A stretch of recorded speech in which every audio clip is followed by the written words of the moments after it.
Hey guys, Rachel from Past Building Consultants here. This video is aimed at SDA providers and also building certifiers. And we're looking at the expectations, the interpretation and the objectives of the SDA providers and also the building certifiers. And that if these are out of alignment, then it can cause trouble. So in terms of expectations, having a meeting early on with your building certifier is going to enable SDA providers to nut out any potential issues that they may have, for example, in determining the correct building classification. And the reason why this is important is, for example, Class 3 buildings. This can fall across several categories.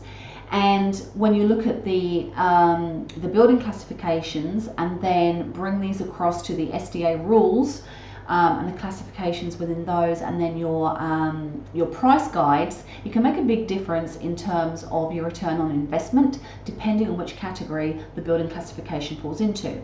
Now, the SDA assessor is not going to be looking at your building classifications. They are purely looking at what did the building certifier classify this building as, and that is what they will be using.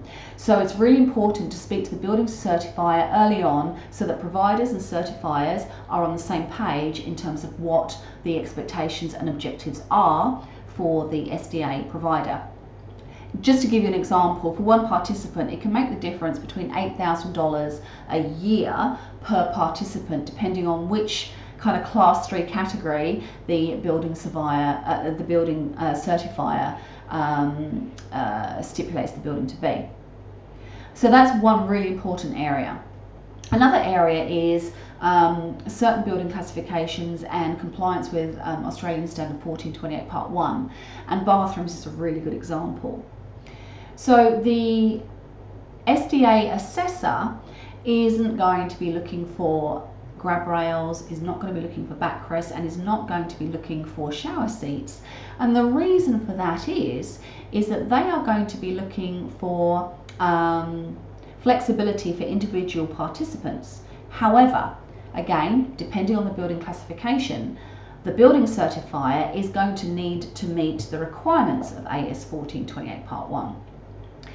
And if you don't have a deemed to satisfy solution, which is grab rails in certain locations, shower seats and backrest toilets, and also things like rope hooks, if you don't meet those deemed to satisfy requirements, then your building certifier is going to have to be looking for a performance solution.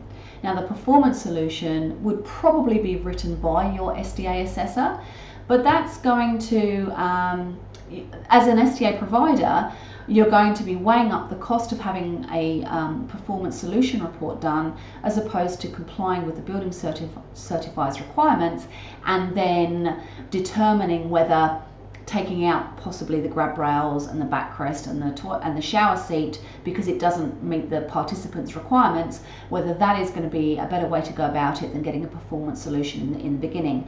So there are decisions that are going to have to be made in certainly most building classifications, apart from 1As. And that's going to be discussions that need to be had fairly early on so that you're not wasting time, energy or money, and that everybody is on the same page. So those are reasons why having your building certifier, the SDA assessor and the SDA provider, and possibly your occupational therapists and participants and their families involved at a very early stage is going to be beneficial for everybody all round, is going to meet your expectations or everybody's expectations and meet your project objectives as well, including time, cost, value, and just generally sort of smooth the whole process out. If you have any questions on this, by all means reach out and find me across all the social platforms or my website at pastbc.com.au. And if I don't have the answer to your question, then with the network that I have already, and I know people who are far more experienced in this than I am, and we're all learning, if I can't answer you directly, then I will find someone who can. Have a great week. I will speak to you soon. Thank you. Bye.